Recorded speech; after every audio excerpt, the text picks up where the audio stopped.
بسم اللہ الرحمن الرحیم۔ بعض علماء کرام کے نزدیک اوجری مطلقاً مکروہ تنزیہ ہے، لیکن اس اوجری کو اندر سے کھولیں تو ایک اور باریک پردوں والی اوجری ہے، وہ مکروہ تحریمی ہے۔ اس لیے یہ کراہت کے ساتھ جائز ہے۔ آپ کھانا چاہتے ہیں تو کھا لیں، اور آپ کا جی نہیں کرتا تو نہ کھائیں، اس میں کوئی حرج نہیں ہے۔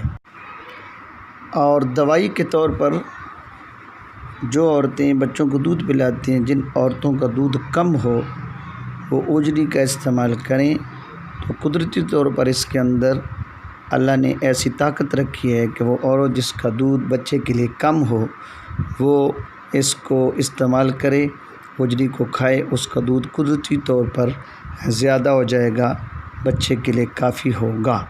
یہ آزمودہ ہے، اور اگر کوئی اس کو آزمانا چاہے تو خود آزما لے۔ اس چیز کا ضرور خیال رکھا جائے کہ اس کو دھونے میں زیادہ احتیاط کی جائے، تاکہ گوبر وغیرہ کا کوئی ذرہ اوجری کے اندر موجود نہ ہو۔ اس کو اچھی طرح دھویا جائے، بار بار دھویا جائے، اور اسی طرح اس کو دھوتے ہوئے اگر گرم پانی کا استعمال کیا جائے تو اس سے یہ